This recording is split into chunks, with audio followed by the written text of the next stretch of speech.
Hello friends, I'm FIDE instructor Atul Dahale and welcome to my YouTube channel. Today we are going to see a very interesting concept related to the endgame, that is the checkmate with two bishops. Yes, many times it happens that you play very well in the opening phase, then you get some material in that phase, then you play more better in the middle game and you end up in a position where you have two bishops on the board and you don't have, means your opponent doesn't have any kind of piece or a pawn on the board. In such situation, it matters a lot to know the technique, like how to checkmate your opponent's lonely king with two bishops. And I will tell you that it is a very easy method and it is a very easy technique. All you need to do is like follow certain steps and then you will be able to checkmate your opponent. So I am here with you, FIDE instructor Atul Dahale, guiding you how to checkmate your opponent's king with the help of two bishops. So first things first, what we need to do, we need to understand that we can checkmate our opponent's king only in the corner squares, okay, either on a1, a8, h1 or h8, okay. So for that reason we need to push him towards the edge of the board. As we do that thing in the queen, this is the edge of the board guys, it can be horizontal or vertical, doesn't matter, we need to push him towards the edge of the board. But the next question comes to everybody's mind, like how to push him towards the edge of the board, because if you just keep on giving him random checks, then he will always be there in the center of the board and we cannot really make any progress. Like he will always try to maintain himself in the center of the board. Even if you push him, we cannot really do that thing, okay. So we need to go step by step, and there is a method called as the building the wall technique, okay. Building the wall, how to build up the wall with our two bishops, because once we understand this thing, then it will be very easy. So in order to build the wall, what we are going to do is like we are going to place our bishops adjacent to each other, just next to each other, and then we will be creating a wall. Well, don't worry, I'll be showing you that thing, okay. So here in this position, we can start with bishop e3 check, and as usual he will try to maintain his king in the center of the board, because you should understand this thing that you cannot checkmate him in the center of the board. So as long as he can maintain the king in the center of the board, his king is safe, okay.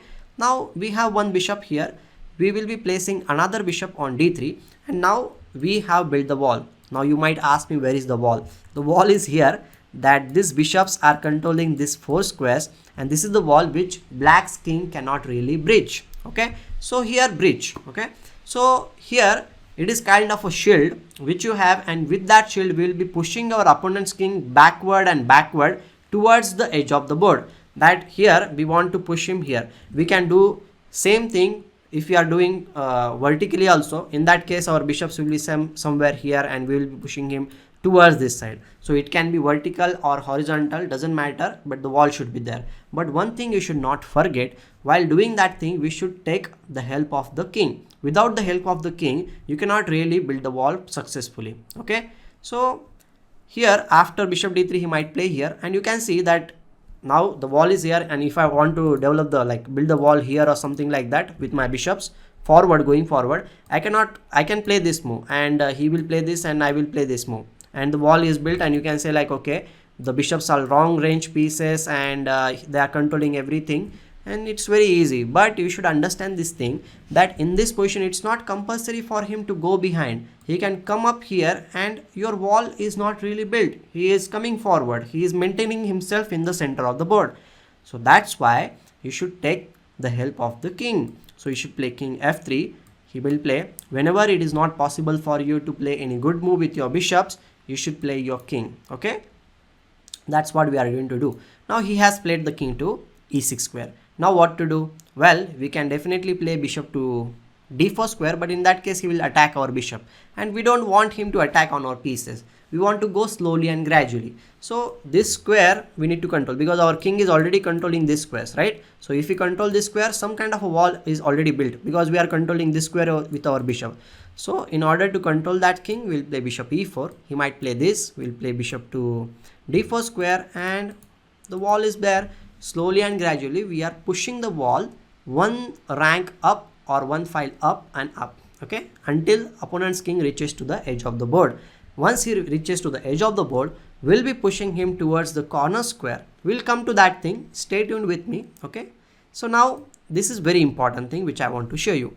So whenever it is possible for you to play your bishop just next to your opponent's king, you should play it, provided that bishop should be protected by your king and the adjacent square should be controlled by your other bishop, so that he will be forced to move behind. So in this case we can do exactly like that. We can place our bishop to d4 e5 square. In this case the bishop is supported by the king, the other adjacent squares are controlled by other bishop, and he cannot come on this square, he needs to move back. Once he moves back, we'll place our other bishop just next to our dark square bishop, you can say, in this position, and we have pushed our wall one rank up. Okay, now he might play this move. We'll play king here. Always remember, king is very important. So if he plays this move, what will you play? Just the way we did last time, we'll play this move and we'll be pushed to the final edge of the board. Okay, so some of you might ask me that, okay, I will not play here, I might play here, then what? Well, when you are not able to play this kind of move, don't panic, don't need to play this move trying to build the wall here directly, because you should understand that we should not give any escape squares for our opponent's king. So this will be a mistake. So understand, bishops are long range bishop, okay, long range pieces, and they can control till the end of the board. So here, without panicking anything, if you want to build the wall, we should play bishop c6, or you can even take the help of the king by playing king f6. Just whenever we want to play any waiting move, play the waiting move with the king whenever it is possible. So here I will prefer to play bishop c6 because we are controlling all the squares which are needed. He cannot go here, he will be placed here, and now we will place the bishop here, creating the final shield or the wall, you can say, and now he is stuck. So one more thing I want to tell you, that always remember, you are not going to stalemate your opponent's king, because you cannot checkmate him in the center of the board. So always keep at least 2 squares for your opponent's king to move around. So here obviously he has these 2 squares to move around. Now next step is like bringing the king up. Okay, he will play this move, bring the king up. Now next stage, like where to checkmate your opponent's king. So I will tell you very easy thing. You can checkmate him in the corner, correct? So whichever corner square is near to your king, you should try to checkmate him in that corner. So here our king is on e6, and the square h8 is, the corner square h8 is more near to our king. So it's duty for us to push him towards that corner square. So he might play this move. Okay, as I said, like don't try to be over smart and don't play this move. It will be a stalemate because he will not be having any square. So our like task is to push him towards the h8. So step by step we'll be controlling the squares to the left side of the king. So what will you play? Yes, we should play bishop b7. This square is now controlled. Okay, so he needs to play here. Maintain your king in front of your opponent's king. Okay, that is another important thing, is very there. So bishop c7, he will be pushed to this square. Now play this square. Now about the king, I want to tell you something, that you should, where should you place our king when you are going to checkmate your opponent's king? We know that we are going to checkmate him in the corner, but in that case we should place our king at the knight's distance from the checkmating square or the corner square. So here the knight's distance is on g6 or on f7. We are going to play our king there. So more convenient in this position for us to place the king on g6 square without letting our opponent's king to escape. Okay, so king f6 will be played. He might play king e8. No need to play your king here just because I said that thing, because if you play here he will escape. So be careful. We need to play this move so that he cannot run away.